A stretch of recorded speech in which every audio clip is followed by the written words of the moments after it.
నమస్తే. ఇక్కడ బోనాలకి ఎప్పటి సంది వస్తున్నారు అంటే ఎన్నేళ్ళ నుంచి? అంటే నేను ఇదే first time. So first time వచ్చారు కదా, రావడమే ఇంత క్యూ ఇంత లైన్ కనిపిస్తుంది కదా, ఎట్లా అనిపిస్తుంది? చాలా ఎక్కువ జనాలు అనిపిస్తుంది. సో ఇప్పుడు కళ్యాణం అయిపోయింది ఆల్రెడీ, మరి దర్శనానికి వెళ్తున్నారు. ఇంతకు ముందు చూడలేదు అంటున్నారు కదా దగ్గర నుంచి, అయితే మీరు ఎలా ఫీల్ అవుతున్నారు? నాకు బాగానే అనిపిస్తుంది. అసలు మీకు బోనం చేస్తారా మీరు? బోనం ఇంతకుముందు చేసినాము కాబట్టి ఈ రోజు ఏం చేయలేదు. ఏ రకమైన బోనం చేస్తారు? ఎల్లమ్మకి ఒకటే బోనం. సో ఇక్కడ బల్కంపేట ఎల్లమ్మ అనగానే మనకి ఏదైనా కోరిక కోరితే అది తక్షణమే తీరుస్తుందని ఒక పెద్ద నమ్మకం ఉంది. నమ్మకమే. మీకు అలా తీరిందా మరి?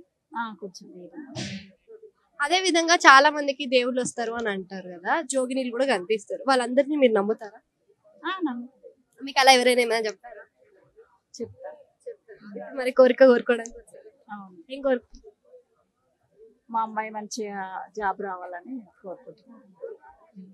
అంటే ఇప్పుడు ప్రసాదం కింద మనకి నైవేద్యంలో పెడతారు కదా, అసలు అది ఏం చేస్తారో మీకు తెలుసు? ప్రసాదం దేవుడికి పెట్టిన తర్వాత అందరికి పనిచేస్తారు అంతే. Thank you.